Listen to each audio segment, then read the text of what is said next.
Since this one wasn't too long, we definitely can do the after staff room thing.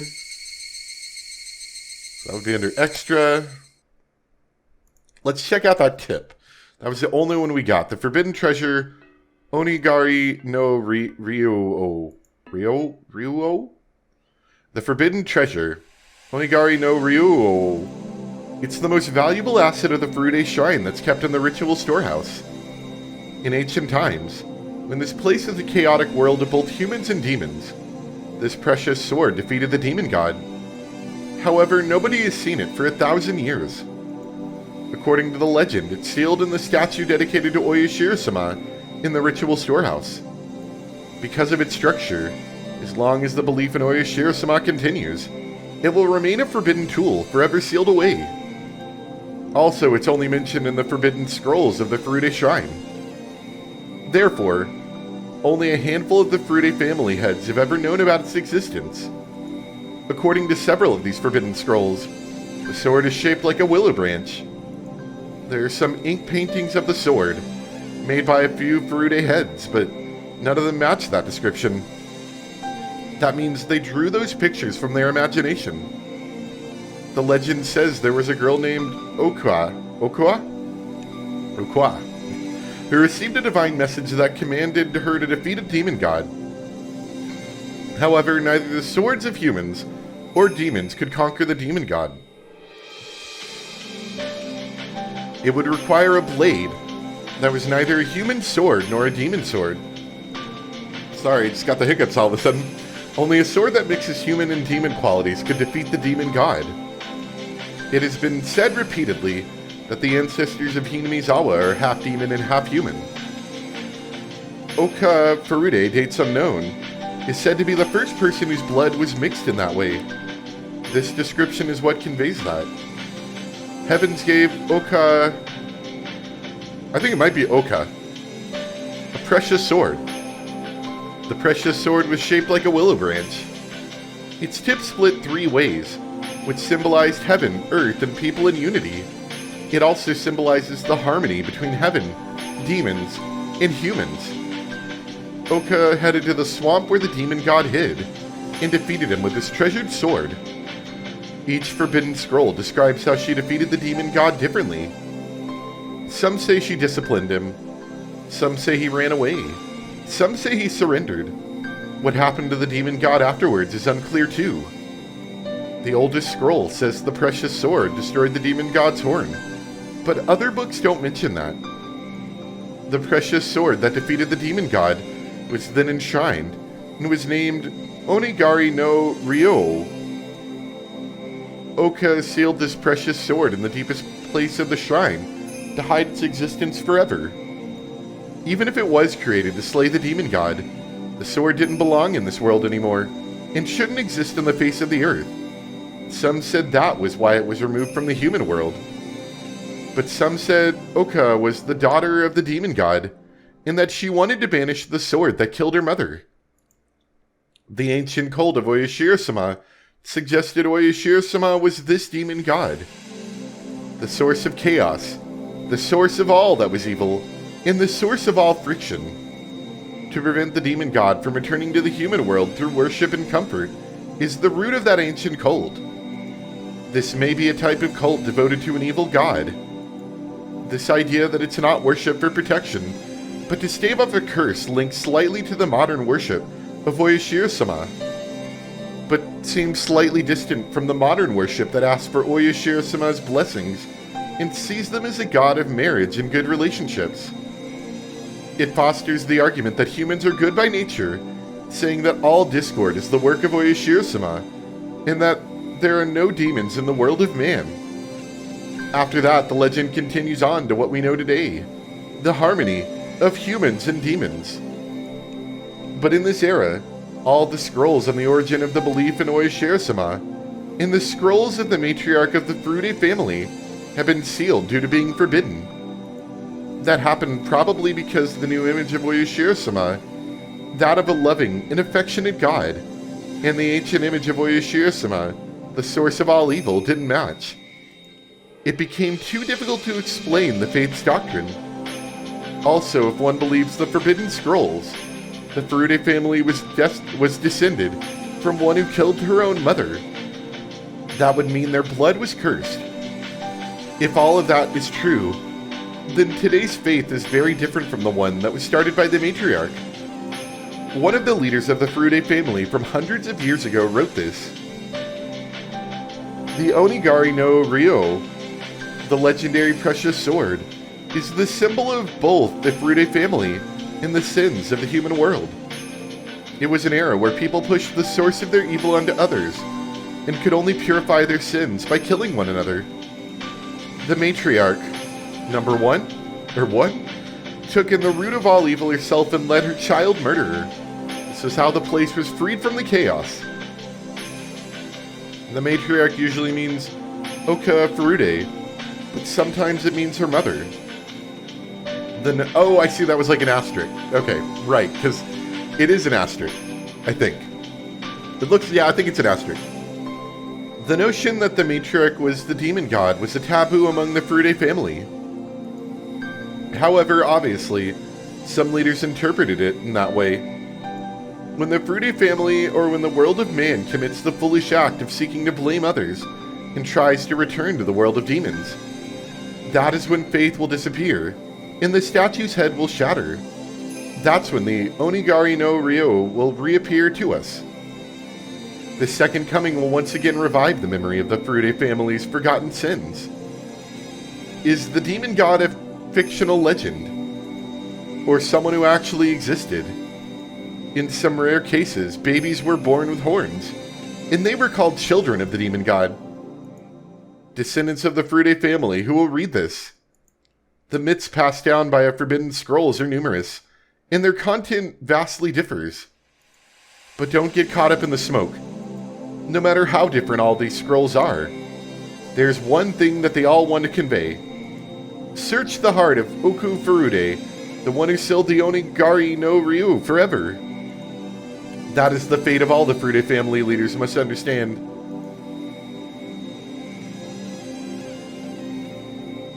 So I'm gonna be honest. I don't know what any of that was. Like, I know what they said, right? But I don't know how that really applies to the current story at hand. Like, you know, sometimes when you're like, I want some backstory. This was like backstory way too far in the past. But maybe there was something in there that was important. Anyway, staff room time. Hello, this is Ryukishi07. Thank you for playing Matsuribashi. No. Thank you very much for playing Higurashi When They Cry Until the End. Matsuribayashi is, in a way, the solution episode for the situation with Takano and the kids starting from halfway through Minigoroshi. How can they defeat Takano's conspiracy?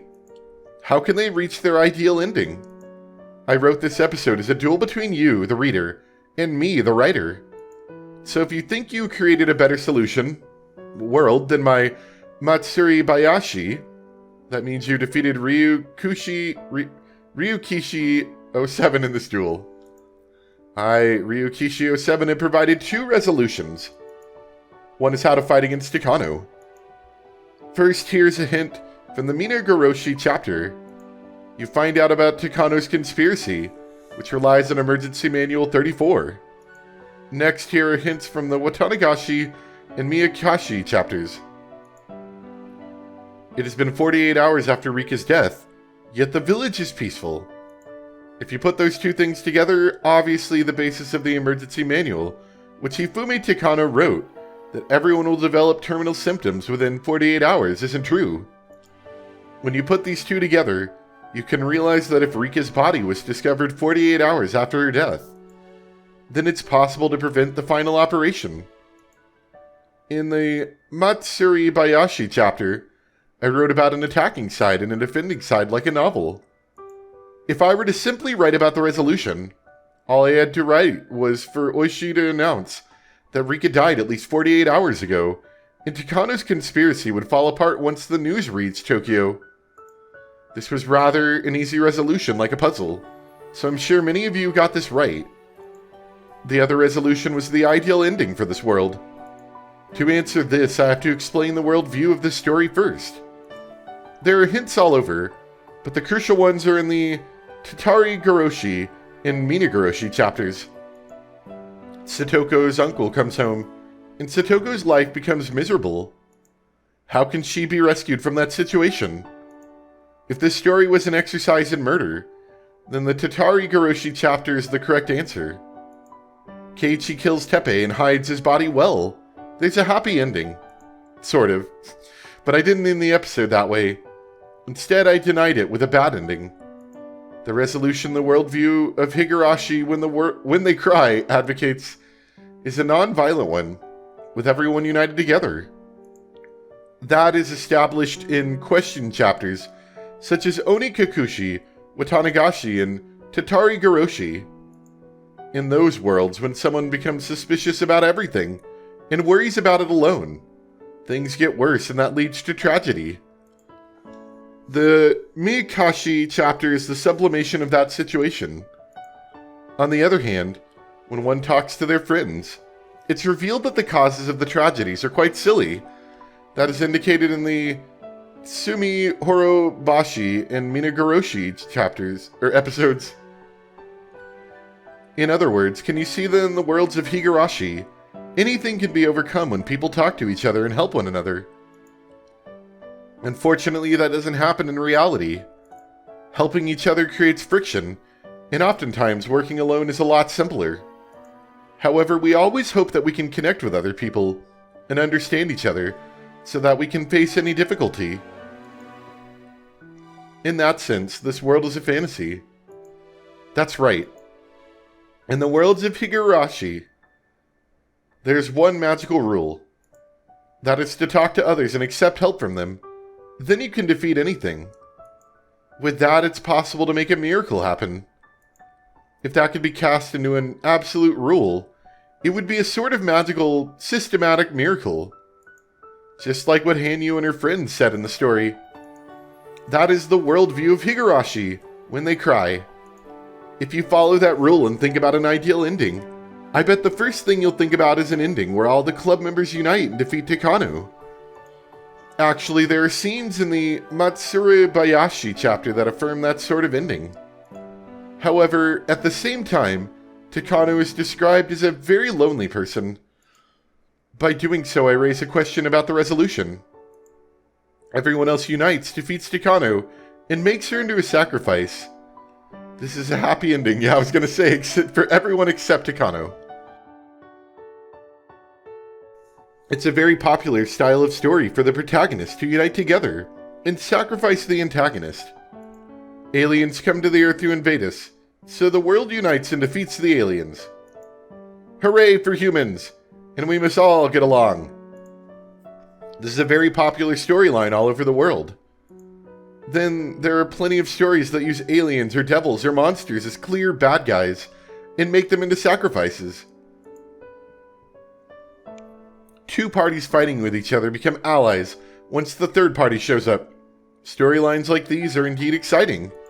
By adding a sacrifice, differing parties unite and become allies. To create this situation, there always has to be a third party, the sacrifice as well. I'm sure many of those who created such stories must have already noticed that. We always add a third enemy that can't possibly unite with us. To make up with each other, we try to find a common enemy. Am I the only one who feels that describes our world today? In reality, this world belongs only to humans. There are no aliens or devils or monsters. So for us to find an enemy, we'll have to fight each other forever. To make up with each other, we need a new enemy. So we just end up fighting someone else. In this chapter of Higurashi, I declared that to be the demon of the world of man. With these explanations of the worldview here in mind, do you wonder if the resolution of defeating Takano is in fact an ideal resolution of the Matsurubayashi chapter? That's right. It's basically the same foolishness found in Higurashi. According to that logic, the Minaguroshi chapter isn't the best resolution for the problems that surround Satoko either. Do you understand that? How can they make up with Takano? You wouldn't suggest to make Tokyo into a new enemy and let the club members join with Takano, would you? If I continue to talk about this issue, I'll probably end up mentioning something religious. Let me stop there. What kind of ending would be the best outcome, following the worldview of Higurashi when they cry? Perhaps it's something better than the Matsuri Bayashi chapter. You can consider this a graduating question for Higurashi when they cry. Maybe I'll leave it as my final gift to those who enjoyed this tale for 4.5 years. Thank you for reading this extremely complicated story. In the end, what was this all for? If I were to put the answer to that question in one word, it would be entertainment. It's not important if you were able to answer the riddles. After all, if you enjoyed yourself, you won. Ryukushi07 will continue to challenge you. Higurashi when they cry ends here, but I hope I get to see you again in a different world. What kind of work do I want to create next? Maybe it's fitting to choose my next work from an infinite number of possibilities while listening to the chorus of the Higurashi. I want to express my gratitude to all the people who have supported me until today. Thank you very much. I look forward to seeing you all again soon. Ryukushi07.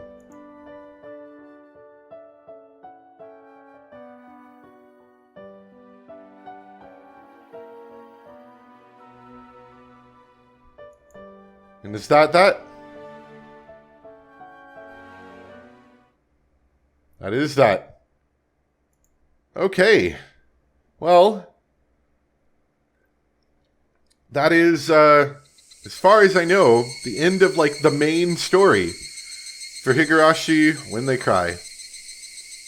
That has certainly been an adventure. I might take a minute to collect some thoughts. I don't want to make a separate video, really. This isn't necessarily a long set. I guess it's 45 minutes. It'll be close to an hour by the time I finish, probably. Closer, anyway. But, I guess, well, I can start off by saying that this was another good story. Obviously, I played it sort of out of order. Playing Umineko first and then Higurashi. They're not exactly connected stories, other than the fact that there are some reoccurring characters, so to speak. Burn Castell and what was her name? Featherine, I think, or something like that. Obviously coming from this story. And being like Hanyu and Rika and stuff like that. At least as far as I can tell. I don't know if it's explicitly told in any real way, but they seem to be like the same kind of characters, And so in that sense, I guess playing it out of order may not necessarily be the greatest idea. But then again, I would say the connections are loose enough as it is that they don't really need to be played in a specific order. It's not like it's almost like I'm seeing the backstory rather than seeing where she went next, so to speak. And, the story as a whole is pretty good. I will admit, just the same as I did for Umineko, that because the story is so long and the format that I played in is such a long format, by the end, I do forget some of the details of the beginning. It does help that these stories are loosely repeating the same time frame.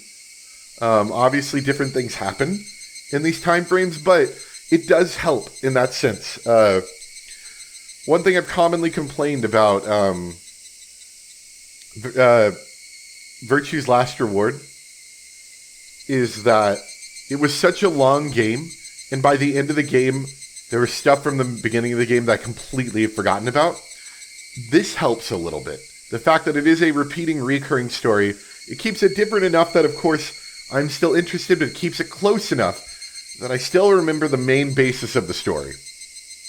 That seems to help a lot, and I like that kind of format for such a long game and such a long story. Because I think making something that doesn't do that format just makes it hard to remember what happens in the story, you know? You have to keep reminding people and stuff like that.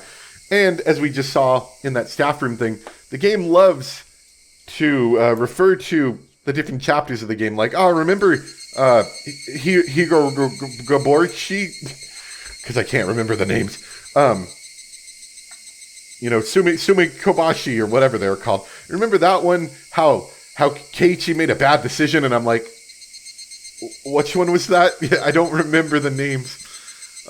Maybe it would have helped if I understood the language, you know, because I would assume that Matsuri Bayashi means something. Like, it's a collection of words put together into the word. That's kind of how Japanese words seem to work, is like, it'll take the symbol for, you know, tree and the symbol for running stream and, you know, put them together, and that means something. So maybe that would have helped if I understood the Japanese language to any, you know, significant degree, more than just Morshi. That's all I know. You know, so maybe that would have helped, but still, I feel like I have a pretty decent understanding of the story.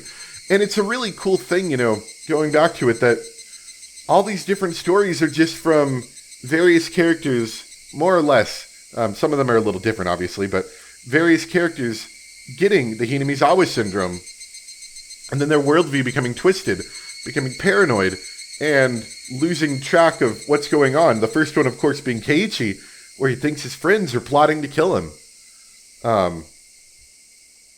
You know, and that was like a big thing, was that Rena was like the bad person for the first, like, you know, story, and then even the next story, I was very concerned about her, like, you know, killing us, offing us in some way. But really, she wasn't the bad person at all. It was just Keiichi, you know, being worried that he was gonna die. And so that's a cool premise. I really like it, honestly. The idea that your worldview, your perspective is messed up, and that's what causes all these things to happen. And in reality, none of them needed to happen.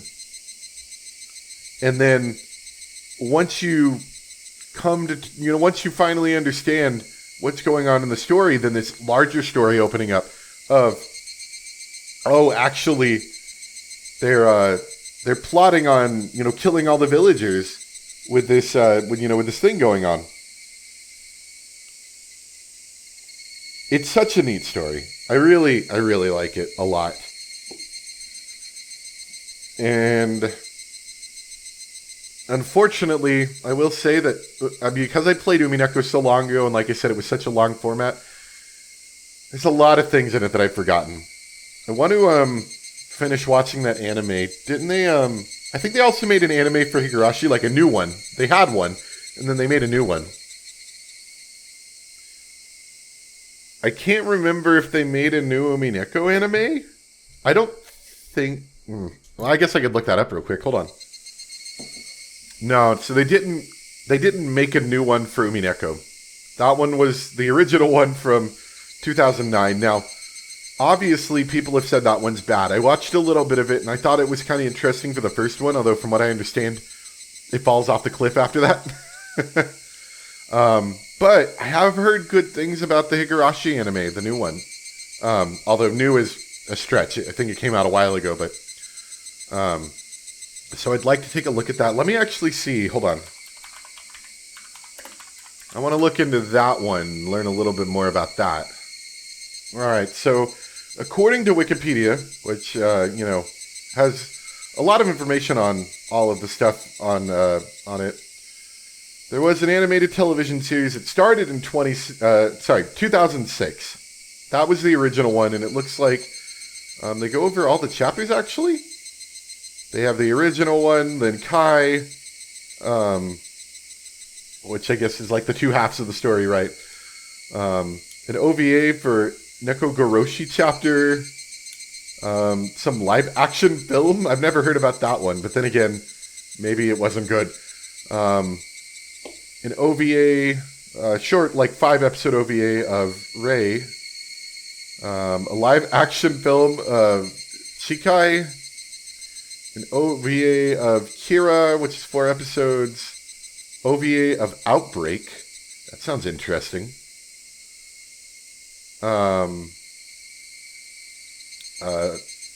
Television drama, which I think is just more of like a Japanese thing, not really interested in that. One called Go, which is another set. So they did a lot of these, actually. The Go one is the recent one. That one's from 2020, the end of 2020. And then, it looks like there's one, Sotsu, that's scheduled to start the beginning of July. And it's licensed by Funimation, so might actually get to watch it at a reasonable time, rather than waiting forever. So, I'm interested in the anime. I don't know how the original one was. I don't remember. If anyone can let me know. But I think I've heard good things about the new one. Definitely interested in that. But sorry, back to what I was trying to say before. The problem is I don't remember a lot from Umineko, so I kind of want to watch the anime to get sort of like a cliff notes of it. Just to remember, just for myself. It bothers me a little bit when I have a story that's like that interesting, but I've forgotten such large portions of it. And part of it's because they will take a they will take a conversation in Umineko that is, something that could be of a reasonable length, and they will stretch it. Like, it'll just keep going. For a long time. I do distinctly remember times, like, especially when I was doing late night recordings, where I would just, like, start autopilot reading. And then I would snap back, after, I don't know, like a minute or something, and be like, what the heck? What's happening in the story? I have no idea what they're talking about. I don't do that as much as I used to, because I used to make a lot more videos. So I used to make a lot more videos when I was tired. I don't do that as much anymore, but it still happens from time to time. And so, like, there's things in Umineko I just genuinely do not remember. And I'm a little bit worried that Higurashi will get to that point too, but with the newer anime there, maybe I can watch that and get a little bit of a cliff notes for that as well. But anyway, it was a good story. I really liked it. It tells an interesting tale of characters who are murderers but not murderers, and friends and not friends, and it's really cool. I don't know. I don't really know much more to say than that. Let me know what you guys think. Obviously, as usual. It is a little unfortunate that it took so long to get through. My old format of every other day recording just isn't feasible for me anymore. It's not. And it's just unfortunate because when, quote, you become an adult, if I am one, I guess, you get a lot more responsibilities. I work full-time now, and before, when I used to work part-time hours, it was easy to record every day or every other day. Now it's a lot harder. You get home from work and you have to, do adult stuff. And you only have so much time to play games. And, maybe I don't want to only play Higurashi as my only downtime game. Maybe I want to play other stuff. So it's just harder to do nowadays for me. And while I would love to, get back into recording every other day, I don't think that's realistically possible, You have to be the kind of person who's like, YouTube is your job for that sort of thing. And, it doesn't look like it's that way. There was one point where I was kind of hoping that might have been a possibility at some point, but, you have to be really, really popular for that sort of thing to pan out, monetarily wise and stuff, to be like your job. And so, anyway, kind of a long tangent there, but, I don't know how I feel about long format games like this anymore. Not that, I really enjoyed this game, don't get me wrong, but at my old pace, Umineko took, 2 years. How long has this taken? I don't even know. Hold on, I'm going to find out really quick.